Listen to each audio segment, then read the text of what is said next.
3.1 और प्रश्नावली 3.1 का पहला क्वेश्चन आपके स्क्रीन पे। तो देखिए, और जो भी लोग देख रहे हैं इसको वीडियो को शेयर जरूर कर दें, शेयर करते जाएं। पहला जो क्वेश्चन बोल रहे हैं, आफताब अपनी पुत्र से कहता है कि 7 वर्ष पूर्व मैं तुमसे 7 गुनी आयु का था।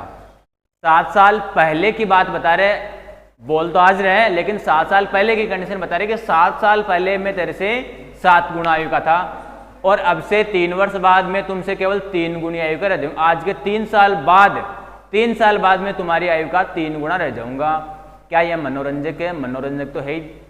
इस स्थिति को बीजगणितीय और ग्राफीय रूपों में व्यक्त कीजिए, यानी इसका गणितीय निरूपण आपको करना है, फिर इसका ग्राफ भी आपको बनाना है। तो देखिए, पहले तो इसका समीकरण बनाना सीखते हैं हम। समीकरण किस प्रकार से बनेगा, इसका हल करते हैं। इसको देखिए, क्वेश्चन करने से पहले आप समीकरण बनाना सीखेंगे। ये तो है आफताब हो गया और ये आफताब की पुत्री हो गई, आफताब की पुत्री। तो ये पुत्री से बोलते हैं कि 7 वर्ष पूर्व, मान लेते हैं कि अभी जो आफताब है, और ये पुत्री को मैं पुत्री लिख देता हूं। आफताब अभी जो है वो x वर्ष का है और ये y वर्ष की है। दोनों की वर्तमान आयु की बात कर रहे हैं हम। वर्तमान में आफताब x आयु का है, x वर्ष का है, और जो पुत्री है वो y वर्ष की है। 7 वर्ष पूर्व यानी आज से 7 साल पहले की बात हो रही है। तो ये वर्तमान में x और y वर्ष के थे, तो 7 वर्ष पूर्व की यानी पहले की बात करें, जैसे अभी कोई व्यक्ति 20 साल का है तो 7 साल पहले कितना था, तो 20 में से 7 कम कर देंगे। तो इसी प्रकार ये x वर्ष का था तो x में से 7 कम कर दिया, तो पुत्र भी 7 साल पहले y में से 7 कम हो जाएगी। तो ये कंडीशन थी। ये 7 वर्ष पूर्व की आयु हो गई, लेकिन इन आयु का जो कंडीशन है, जो कैलकुलेशन है, जो संबंध, वो क्या दे रखा है। ये जो पिता है वो 7 गुनी आयु का था, पिताजी 7 गुने थे। ऐसे मानो कि पुत्र अगर 10 वर्ष के तो पिताजी 70 वर्ष के थे, ऐसे मानो, एक बार सपोज करो आप। तो ये पिताजी 7 गुने हो गए कि यहाँ पे अगर पिताजी 7 गुने, इसको समीकरण बनाने के लिए हमें बराबर करना पड़ेगा। पिताजी 7 गुने है तो आप पुत्री की जो आयु है उसको भी 7 से गुणा कर दो, तब दोनों के मान संख्यात्मक रूप से क्या हो जाएंगे, बराबर हो जाएंगे। तो यहाँ 7 वर्ष पूर्व ये जो पिताजी है आफताब, वो 7 गुना था पहले से ही। अरे 7 गुना तो पहले से ही है। बराबर करने के लिए इस पुत्री को भी 7 से गुणा कर दो, तो दोनों के मान संख्यात्मक रूप से क्या हो जाएंगे, बराबर। दूसरी कंडीशन बोल रहा है कि 3 वर्ष बाद, तो अभी कोई व्यक्ति 20 वर्ष का है तो 3 वर्ष बाद 20 में 3 जोड़ देंगे। कोई व्यक्ति 10 वर्ष का है तो 3 वर्ष बाद 10 में 3 जोड़ देंगे। तो ये x वर्ष के और y वर्ष के थे, वर्तमान में ही जोड़ना या घटाना होता है आपको। तो x में 3 जुड़ जाएगा और y में 3 जुड़ जाएगा। अब 3 वर्ष बाद की जो कंडीशन दे रखी है वो ये बता रखा कि जैसे ये 30 वर्ष का है, ये कोई 10 वर्ष का है, तो ये पिताजी 3 गुने हो गए। ये 3 गुने हो गए, इसका मतलब क्या हुआ, आप पुत्र की आयु को भी 3 से गुणा कर दो, तो संख्यात्मक रूप से दोनों के मान क्या हो जाएंगे, बराबर हो जाएंगे। तो ये पुत्री की आयु को भी हमने क्या कर दिया, 3 से गुणा कर दिया, तो दोनों क्या हो गए, बराबर। गुणा करने के बाद में बराबर हुआ है, पहले बराबर नहीं था।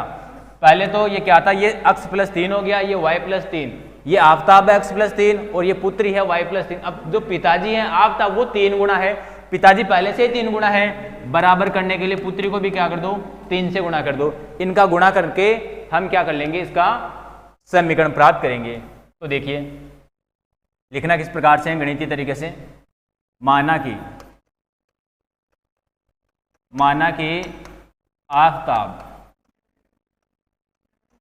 आफताब की वर्तमान आयु, आफताब की वर्तमान आयु हमने मान ली x क्या, वर्ष, और पुत्री की वर्तमान आयु की बात हो रही है, पुत्री की वर्तमान आयु, और ये हमने क्या मान ली, y वर्ष मान ली, y वर्ष मान ली। अब 7 वर्ष पूर्व की बात हो रही है, तो यहाँ लिखता हूँ केस फर्स्ट। केस फर्स्ट का मतलब जो कंडीशन दे रखी है, यहाँ पे आपको 2 कंडीशन मिलेगी, 2 शर्तें मिलेगी प्रथम शर्त के अनुसार। तो केस फर्स्ट क्या बोल रहे हैं, 7 वर्ष पूर्व, तो 7 वर्ष पूर्व की बात हो रही है, तो ये जो आफताब है वो x में से 7 वर्ष कम हो जाएगा और जो पुत्री है वो y में से 7 वर्ष कम हो जाएगी।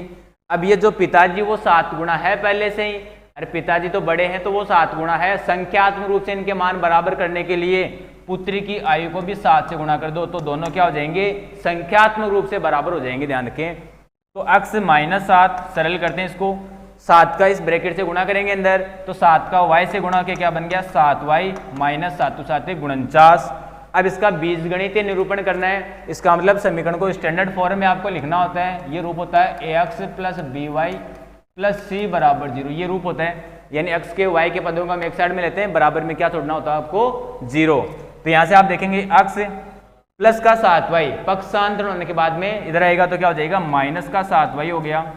यहाँ से 49 को इधर लेता हूँ तो क्या बन गया प्लस का 49 हो गया, माइनस का 7 अपनी जगह है तो माइनस का 7 बराबर क्या 0। 49 में से 7 घटा दो कितना बच गया, 49 में से 7 घटा दिए तो आ गए 42, तो उसको आप अगली स्टेप में लिख दें। यहाँ लिख रहा हूँ मैं x माइनस 7y प्लस 42 बराबर 0। ये हो गया इसका पहला समीकरण। पहले कंडीशन से पहला समीकरण प्राप्त कर लिया। आगे चलते इसमें दूसरा समीकरण प्राप्त करें हम, तो दूसरा समीकरण क्या बोल रहा है, यानी कि केस सेकंड। केस सेकंड में क्या बोल रहा वो, केस सेकंड में देखो 3 वर्ष बाद की बात हो रही है। बाद में अभी कोई व्यक्ति 20 साल का है, 20 वर्ष का, 3 साल बाद में 23 वर्ष का हो जाएगा, तो 3 साल वो उसमें जुड़ जाएगी। तो केस सेकंड में वो बोल रहा है कि 3 वर्ष बाद, तो 3 वर्ष बाद जो आफताब है, आफताब की जो वर्तमान आयु है, ध्यान दें आफताब की वर्तमान आयु x वर्ष थी और पुत्री की y वर्ष थी, तो 3 वर्ष बाद में आफताब की आयु में भी 3 वर्ष जुड़ जाएंगे और पुत्री की आयु में भी 3 वर्ष से जुड़ जाएंगे।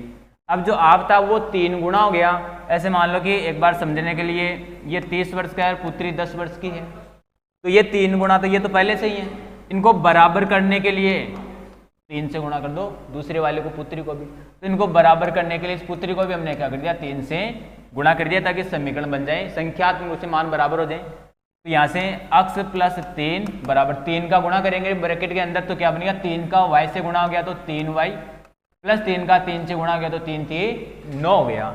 x y के पदों को एक साइड में लिखते हैं हम, तो क्या बन जाएगा x प्लस का 3y पक्षांतरण होने के बाद में इधर आएगा तो माइनस 3y हो गया, प्लस 3 अपनी जगह, प्लस का 9 इधर है तो माइनस 9 हो गया और बराबर में 0। 3 में से 9 घटाओ, 3 में से 9 घटाएंगे अर्थात माइनस के 6 आ जाएंगे, तो क्या बन गया x माइनस 3y माइनस 6 बराबर 0। ये क्या हो गया दूसरा समीकरण हो गया। तो ये बीजगणितीय व्यवस्था हो गई, इनकी बीजगणितीय निरूपण हो गया।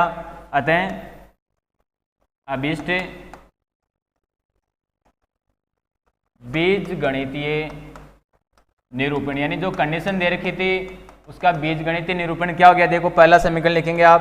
पहला समीकरण क्या आ गया x minus 7y plus 42, x minus 7y plus 42 बराबर 0, और दूसरी कंडीशन ये आ गई x माइनस 3y माइनस 6 बराबर 0। ये दोनों समीकरण जो हमने प्राप्त करे ये क्या हो गया इसका, ये इसका बीजगणितीय निरूपण हो गया। अब इसने क्वेश्चन ये पे नहीं छोड़ा है, बीजगणित के साथ इसको ग्राफ के रूप में और प्राप्त करना आपको, तो इसका ग्राफ बनाना और सीखेंगे हम। तो ग्राफ किस प्रकार से प्राप्त करेंगे वो देखिए। तो ग्राफ बनाने के लिए दोनों समीकरणों को हमें हल करना है, तो अगले पेज पे चलते हैं। x minus 7y plus 42, x minus 7y plus 42 बराबर 0, ये पहला समीकरण था। हम पहले समीकरण हल करेंगे और एक साइड में दूसरा समीकरण था x minus 3y minus 6, x minus 3y minus 6 बराबर 0, ये समीकरण 2। हमें इसका ग्राफीय निरूपण करना है, इसके लिए इसका ग्राफ बनाना है। ग्राफ बनाने के लिए बिंदुओं की आवश्यकता पड़ती है, निर्देशांकों की आवश्यकता पड़ती है। तो निर्देशांक किस प्रकार से हम प्राप्त करने वाले हैं वो आप सीखेंगे, और ये जो निर्देशांक प्राप्त करने का तरीका है और जो ग्राफीय निरूपण है वो बोर्ड एग्जाम में निश्चित रूप से 6 नंबर का क्वेश्चन यहाँ से पूछा जाएगा। इसलिए इस टॉपिक को बहुत ही ध्यान से पढ़ें आप। ग्राफ या निरूपण का क्वेश्चन निश्चित रूप से 6 नंबर का आपके बोर्ड एग्जाम में आना ही आना है, 100% आता है ये। तो ध्यान दें ग्राफ किस प्रकार से प्राप्त करते हैं। इसके जैसे समीकरण 1 है तो हम समीकरण 1 से समीकरण 1 को इस प्रकार से व्यवस्थित करें कि एक साइड में केवल हम अक्ष का मान रखें या फिर आप चाहे तो y का मान भी रख सकते हैं। तो यहाँ मैं अक्ष बराबर लिखना चाहूँगा, तो अक्ष बराबर क्या हो गया, माइनस के 7y का पक्षांतरण कर दूंगा तो प्लस का 7y हो गया, प्लस का जो 42 है उधर जाके माइनस का 42 हो गया। अब इस व्यंजक में y का मान आपको सोचना है, y का मान इस प्रकार का सोचेंगे ताकि उसको कैलकुलेशन करने के बाद में अक्ष का मान आपको प्राप्त हो जाए।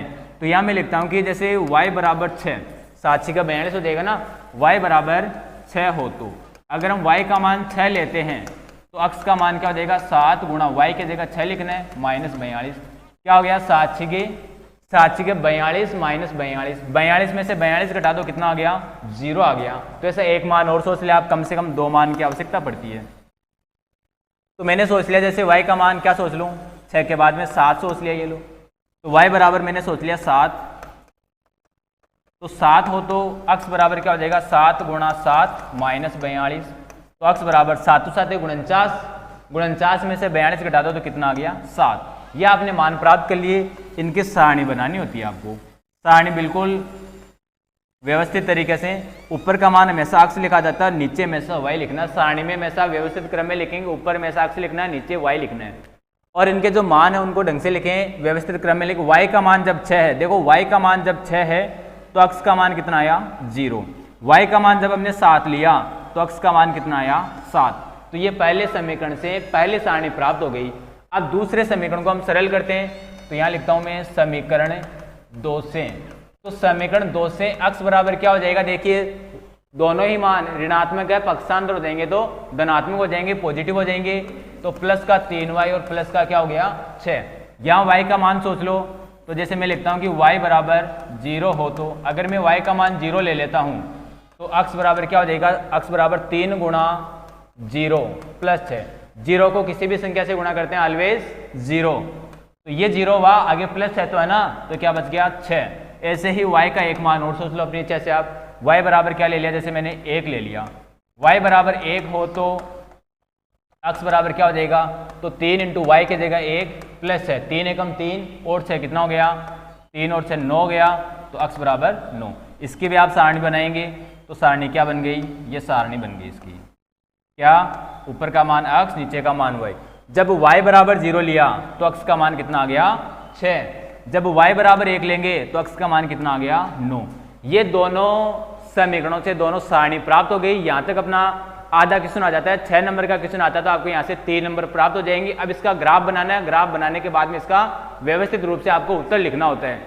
तो देखिए इसका ग्राफ कैसे बनाना है, तो ग्राफ बनाने के लिए अगले पेज पे चलते हैं। इसके सारणी आगे काम में लेनी है मुझे, तो मैं आगे नोट कर लेता हूँ।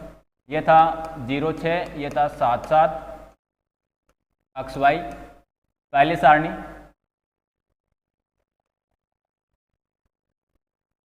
पहली सारणी क्या आई थी आपके पास,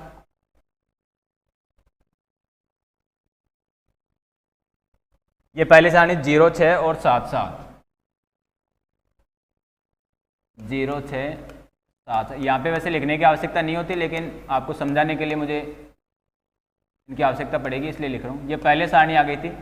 और दूसरी सारणी क्या थी आपके पास, 6 0 9 1, 6 0 9 1।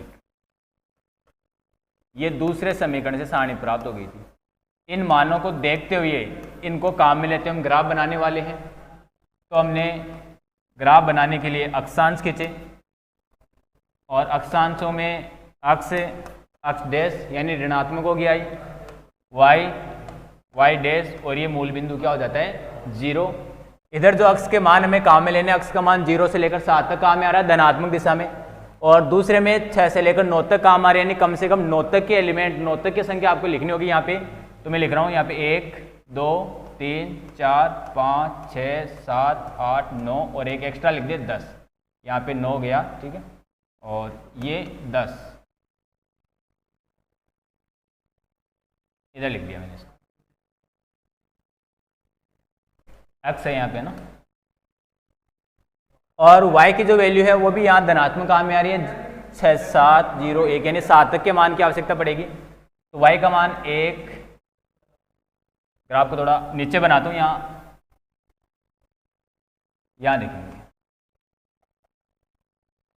जो हमने सारणी प्राप्त करी उस सारणी से आप जो मान आपको दे रखे उनका अंदाज लगा लें कि कितने मान राइट में लेने हैं, कितने मान आपको ऊपर लेने हैं। ये अक्ष डैश y डैश 1 2 3 4 5 6 7 8 9 और ये 10। ऊपर y की वैल्यू आएगी धनात्मक, नीचे y की वैल्यू ऋणात्मक हो जाएगी। y का मान 1 2 3 4 5 6 7 8 तक ले लिया मैंने यहाँ पे। और इनको आप आलेखित करेंगे। आलेखित करने का वैसे आपको जो बेसिक में बताया था निर्देशांक ज्यामिति का, जब हमने परिचय किया था उसमें बताया हुआ है। एक बार फिर मैं जीरो से बताने वाला हूँ, समझेंगे। पहले समीकरण से जो ग्राफ प्राप्त कर रहे हैं हम उसकी रेखा देखिए। पहले समीकरण की बात करें, जब x का मान 0 है तो y का कितना लेना है 6। x का मान जब 0 तो x का मान 0 यहीं पे है और y का मान 6 तो y का मान 6 ऊपर मिलेगा, यानी बिंदु ये हो गया आपका। पहला बिंदु ये हो गया जब x का मान 0 और y का 6, तो ये पहला बिंदु हो गया। दूसरा बिंदु देखिए, x का मान भी 7 और y का मान भी 7, तो x का मान 7 यहाँ पे और y का मान 7 यहाँ पे। तो इन दोनों की जो क्रॉस लाइन होगी, देखिए ये 7 इधर आ जाएगा और ये 7 इधर आएगा, तो इन दोनों का जो कॉमन पॉइंट होगा वो अभिष्ट बिंदु हो जाएगा। तो कॉमन पॉइंट लगभग यहाँ पे, तो यहाँ मैं बना देता हूँ ये बिंदु, ये दूसरा बिंदु हो गया।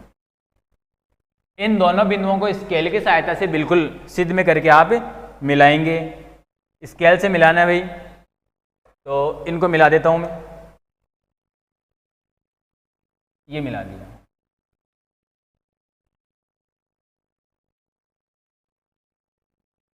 बिल्कुल अक्षांश के आर पार ये लाइन आपको खींच देनी है।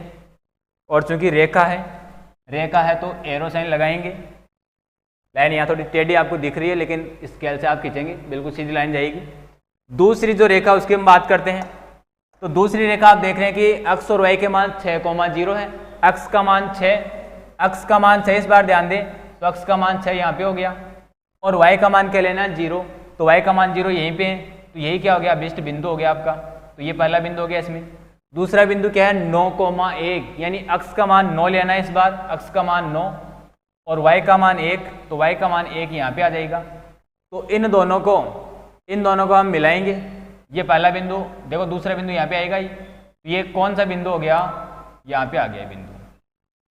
और इन दोनों का मिलाएंगे तो वो ऊपर जाके काटेगी आगे जाके। तो देखिए मिलाते हैं इनको, इस बिंदु को इस बिंदु से मिलाएंगे तो ऐसे आगे ग्राफ में जाके ये काटेगी। तो आगे ग्राफ में ये कहाँ काटेगी, जिस बिंदु पे आगे जाके काटेगी वो बिंदु क्या हो जाएगा, इसका प्रतिच्छेदी बिंदु हो जाएगा। वो जो प्रतिच्छेदी बिंदु में प्राप्त होगा तो वही क्या हो जाएगा अभिष्ट अपना उत्तर हो जाएगा, यानी वो x का मान हो जाएगा और y का मान हो जाएगा। यहाँ जगह के अभाव के कारण मैं इसको आगे नहीं दर्शा पा रहा हूँ। अगर मेरे पास ग्राफ होता तो इरेज करके मैं इसको कर लेता। आगे वाले क्वेश्चन में इसको मैं कंप्लीट बताने वाला हूँ। अभी यहाँ मैं आपको काल्पनिक मान बता देता हूँ। जैसे एक जो रेखा खींची वो तो ये हो गई, एक रेखा तो मान लेते हैं कि ये हो गई आपकी, और जो दूसरी रेखा है वो लगभग इस प्रकार से हो गई, ऐसे मान लो। तो ये दोनों रेखाएं जब एक दूसरे को काटेगी, ये इसका कॉमन बिंदु हो जाएगा। और ये जो कॉमन बिंदु हो गया, तो यहाँ पे आप देख रहे हैं कि ये x के छिद्र में जैसे 3 आ रहे हैं और y के छिद्र में जैसे यहाँ पे आ रहे हैं 4 और 5 के बीच में। तो 4 और 5 के बीच में आएगा तो वो 4.5 हो जाएगा। और ये x के छिद्र में 3 आ रहा है तो इसकी वैल्यू क्या हो गई 3 हो गई। तो x के छिद्र में 3 हो गया, तो यहाँ हम बोलेंगे कि x बराबर 3 हो गया और y बराबर कितना हो गया यहाँ पे 4.5। तो ये जो काल्पनिक मान मैंने बताए उसके अनुसार ये x और y के अभिष्ट मान हमें प्राप्त हो जाते हैं। अब चूंकि यहाँ जो ग्राफ बनना है, देखो ये जो समांतर रेखाएं जा रही है वो आगे जाके मिलेगी कहीं ना कहीं। अब वो कहाँ मिलेगी, जिस बिंदु पे मिलेगी वही बिंदु क्या हो जाएगा, इसका उत्तर हो जाएगा, दोनों का कॉमन बिंदु हो जाएगा। इनको मिलाने की कोशिश करेंगे, देखते हैं एक बार। तो यहाँ ये नहीं मिलते, कोई बात नहीं, इसको हम दूसरे तरीके से सोल्व करके बता देते हैं। देखिए जो पहला अपना इक्वेशन बन रहा था उसमें क्या आया था, x बराबर 7y माइनस 42, x बराबर 7y माइनस 42, और दूसरे में क्या आ गया था, x बराबर 3y प्लस 6, x बराबर 3y प्लस 6। तो ये भी x बराबर, दूसरा मान भी x बराबर। ये जो विधि है अभी तक आपने ये ग्राफ विधि से कर लिया है, अब हम करने वाले हैं तो उसको, ये बीजगणितीय विधियां होती हैं, अन्य विधियों में चलता है ये। तो बीजगणित की अपने प्रतिस्थापन विधि होती है, विलोपन विधि होती है और वज्र गुणन विधि होती है। उनको विस्तार से आगे वाले प्रश्नों में पढ़ेंगे। चलिए अभी हम सेकंड क्वेश्चन आपको करवा देते हैं, इस क्वेश्चन को भी देखते हैं। अभी सेकंड क्वेश्चन की बात करें तो सेकंड क्वेश्चन देखिए, सेकंड क्वेश्चन भी बहुत ही अच्छा। कंडीशन क्या दे रखी है, कंडीशन आपको ये दे रखी है कि क्रिकेट टीम के एक कोच ने 3,900 रुपये में 3 बल्ले और 6 गेंद खरीदी। बाद में उसने एक और बल्ला और इसी प्रकार की 3 गेंदें 1,300 रुपये में खरीदी। तो इस स्थिति को आप बीजगणितीय और ज्यामितीय रूप में व्यक्त करेंगे। तो इसका हम ग्राफ बनाने की कोशिश करेंगे, थोड़ा छोटा बनाएंगे इस बार ताकि पूरे पेज में बन जाए। तो हमने मान लिया कि जो बल्ला है, थोड़ा शॉर्ट में इसका बीजगणितीय रूप शॉर्ट में समझाने वाला हूँ। बल्ले का जो मूल्य है वो x रुपये मान लिया और गेंद का मूल्य हमने मान लिया y रुपये। एक बल्ला और एक गेंद का मूल्य हमने मान लिया x और y रुपये। तो इसका जो केस फर्स्ट है, पहली जो कंडीशन है, उसने 3 बल्ले खरीदे, एक बल्ले का 1x है तो 3 बल्ले का मूल्य 3x हो जाएगा, और 6 गेंद खरीदी, एक गेंद का मूल्य y रुपये मान लिया तो 6 गेंद का 6y हो जाएगा, और कुल मूल्य कितना हो गया 3900 रुपये, यानी 3,900 रुपये हो गया। दूसरी कंडीशन क्या दे रखी है हमें, दूसरी कंडीशन ये दे रखी है, बाद में उसने एक और बल्ला और उसी प्रकार की 3 गेंद खरीदी। तो एक बल्ला और 3 गेंद कितने रुपए में खरीदी, 1,300 रुपये में खरीदी। और इसका हमें क्या करना है, ग्राफ बनाना है। तो इसका ग्राफ देखते हैं हम अगले स्टेप में। तो देखिए पहले जो कंडीशन थी उसमें था 3x plus 6y, 3x plus 6y बराबर 3900। तो यहाँ से x बराबर क्या हो गया, देखो 3 कॉमन ले लो यहाँ से। जब 3 कॉमन ले लिया तो क्या बच गया, x प्लस 3 दूनी 6 और ये 3900। जो 3 कॉमन ले चुके हैं वो इधर जाएगा तो भाग में हो जाएगा। तो 3900 बटे 3 का भाग लगा दिया आपने तो कितना गया, 3 एकम 3, 3 तिया 9। यानी पहला समीकरण और दूसरा समीकरण दोनों सेम हो गई। ये समीकरण एक को ही हमने सरल किया और दूसरा समीकरण भी यही दे रखा था आपको, x प्लस 2y बराबर 1300। यानी दोनों समीकरण अगर सेम आ गए इसका मतलब वहां से आपको समपाती रेखाएं प्राप्त होगी। बिंदु कैसे प्राप्त करेंगे वो देखेंगे। इसका बिंदु हो गया 2y को मैंने उधर भेज दिया तो ये बन गया 1300 माइनस 2y। तो यहाँ से y का मान सोच लेते हैं हम। y बराबर मैंने मान लिया जैसे 300 मान लिया, y बराबर 300 हो जाएगा तो x बराबर क्या हो गया, तो x बराबर हो गया 1300 माइनस 2 गुणा 300। 300 का 2 से गुणा गया 600, 1300 में से 600 घटा दिया तो कितना आ गया 700। ऐसे ही y बराबर मैंने 400 ले लिया। y बराबर जब 400 ले लेंगे तो x का क्या मान हो जाएगा, 400 आ जाएगा। यहाँ पे 4 दूनी 800 और 1300 में से 800 घटा देंगे तो ये क्या बन जाएगा, 500 बन जाएगा। और यही बिंदु उसमें प्राप्त होंगे। तो सेम बिंदु प्राप्त हो रहे हैं तो इसका ग्राफ क्या बन गया, देखिए ये ग्राफ बन जाएगा इसका। ये x डैश y डैश। यहाँ 400 500 700 ऐसे मान प्राप्त हो रहे हैं, इसलिए 100 का पैमाना लेते हैं। 100 200 300 400 500 आगे 600 और इसके आगे वाला 700। यहाँ पे ऊपर का मान ये 100 200, y का मान 400, यहाँ तक काम में लिया हमने 300 और ये 400। तो देखिए जब हमने y बराबर 300 लिया, y बराबर 300 लिया तो इसके संगत x का मान 700 आ रहा है। y बराबर जब 300 लिया तो x का मान कितना आया, 700। तो लगभग यहाँ पे ये बिंदु हो जाएगा। तो ये बिंदु हमने नोट कर लिया।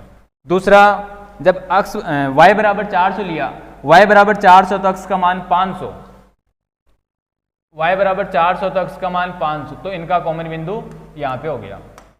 अब इनको आप मिलाएंगे, ये मिला दिया। अब चूंकि दूसरा समीकरण भी सेम ही था, या फिर हम कुछ अन्य बिंदु लेकर भी चेक कर सकते हैं, तो अन्य बिंदु लेता हूं मैं दूसरे समीकरण के लिए। पहले समीकरण का हमने ग्राफ बना दिया, बिंदु यहां से आपने नोट कर लिए हैं। दूसरे समीकरण की हम बात करें तो दूसरे समीकरण में देखो, x बराबर क्या हो गया, समीकरण 2 से x बराबर प्लस का 2y पक्षांतर होने के बाद में माइनस हो गया। यहां मैं मान लेता हूं कि y बराबर पहले हमने 300 और 400 ले लिया, इस बार मैं 200 लेता हूं। y बराबर 200 लेंगे तो 200 का 2 से गुणा हो गया, कितना बन गया 400, और 400 इसमें से घटा देंगे तो x बराबर क्या आ जाएगा 900 आ जाएगा। ऐसे ही y बराबर में क्या ले लेता हूँ 600 ले लेता हूँ। इस बार 600 ले लिया तो क्या हो गया 6 दूनी 1200, 1200 घटा देंगे तो क्या बच गया 100। इन मानों का आप ग्राफ में आलेखित कर दीजिए। जब y बराबर 200 है तो x का मान 900, x का मान 900 देखो आगे आएगा तो लगभग यहाँ मिल जाएगा बोर्ड के बाहर। तो मैं इस मान को चेंज करता हूँ, यहाँ 700 ले लेते हैं। चलो यहाँ 700 लेंगे तो ये क्या बन जाएगा 7 दूनी 1400, और 1300 में से 1400 घटाएंगे तो माइनस का 100 आएगा। कितना आएगा माइनस का 100। ये दर्शा देंगे आप, x का मान -100 तो x का मान -100 तो इधर आएगा ये माइनस का 100, और y का मान 700 तो y का मान 700 ऊपर आएगा। ये 400 के बाद में 500 और फिर 600 और 700, यानी लगभग यहाँ देगा। तो ये बिंदु मिलेगा एक आपको। जब y का मान 700 है, y का मान 700 तो x का मान माइनस का 100, यानी इसके सिद्ध में ये यहाँ पे हो गया बिंदु, वो तो 7 था। जब x बराबर 100 है तो y का मान 600, x बराबर 100 तो y का मान 600, यानी ये बिंदु हो गया। और इनको भी जब आप मिलाएंगे तो इस लाइन के ऊपर से ही जाएगा। तो हम क्या देखेंगे कि ग्राफ से दोनों रेखाएं कैसी है, दोनों रेखाएं समपाती रेखाएं हैं। तो हम लिख देंगे इसमें, क्योंकि आलेख से दोनों रेखाएं समपाती रेखाएं प्राप्त होती है, समपाती रेखाएं प्राप्त होती है। अतः इनके अपरिमित रूप से, जब रेखाएं समपाती होती है, यानी एक रेखा के ऊपर ही दूसरी रेखा आ रही है और एक रेखा के ऊपर ही दूसरी रेखा आ रही है, तो पहली रेखा में जितने बिंदु उतने ही बिंदु दूसरी रेखा में विद्यमान होंगे, और इसमें जो बिंदु है वो अनंत बिंदु होते हैं। इस वजह से इनके अपरिमित या अनंत हल विद्यमान है। ये तो हलों की बात हो गई। अब समीकरण के अनंत हल विद्यमान है, अनंत हल विद्यमान है, इसका मतलब जो समीकरण युग्म है। अतः समीकरण युग्म कैसा हो गया, समीकरण युग्म संगत है। ये इसका फाइनल उत्तर हो जाता है। और पीछे हम बात करें इसका एक क्वेश्चन में थोड़ा सी जो कंडीशन है वो समझा देता हूँ, केवल इसका सॉल्यूशन आपको करना है, कोशिश आप करेंगे। देखिए 2 किलो सेब और 1 किलो अंगूर की बात हो रही है यहाँ पे। तो 1 किलो सेब का मूल्य मान लेते हैं हम, 1 किलो सेब का मूल्य ₹80, और जो अंगूर है 1 किलो अंगूर, किलो की बात हो रही है ना, 1 किलो अंगूर का मूल्य मान लिया हमने ₹Y।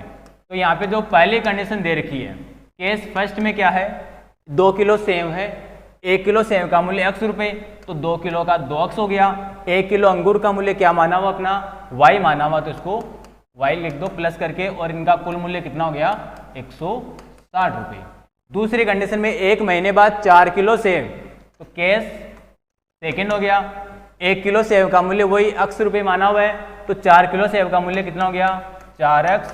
और अंगूर कितने खरीदे इस बार आपने 2 किलो अंगूर, तो क्या लिख देंगे 2y, और इनका कुल मूल्य कितना हो गया 300 हो गया। ये दूसरी कंडीशन हो गई। यहाँ से देखो इसको थोड़ा आप सरल करना चाहें तो 2 कॉमन ले लीजिए, यानी 2 का भाग लगा दीजिए सब में, तो 2 का भाग लगा दिए तो ये क्या बन गया 2x प्लस y बराबर 150।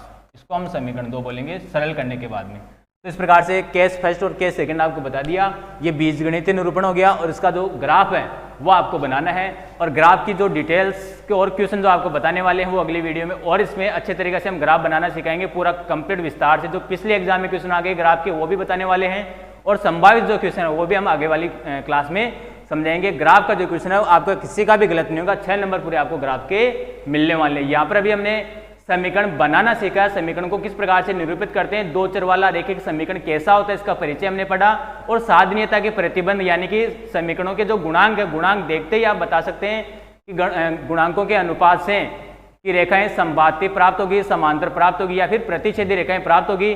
और इन्हीं के साथ आप यह भी बता सकते हैं कि इन अनुपातों की सहायता से रेखाओं की जो प्रकृति होगी, तो वहां से आप बता सकते हैं कि जो समीकरण है वो संगत है या फिर असंगत। देखते हैं अगले वीडियो में।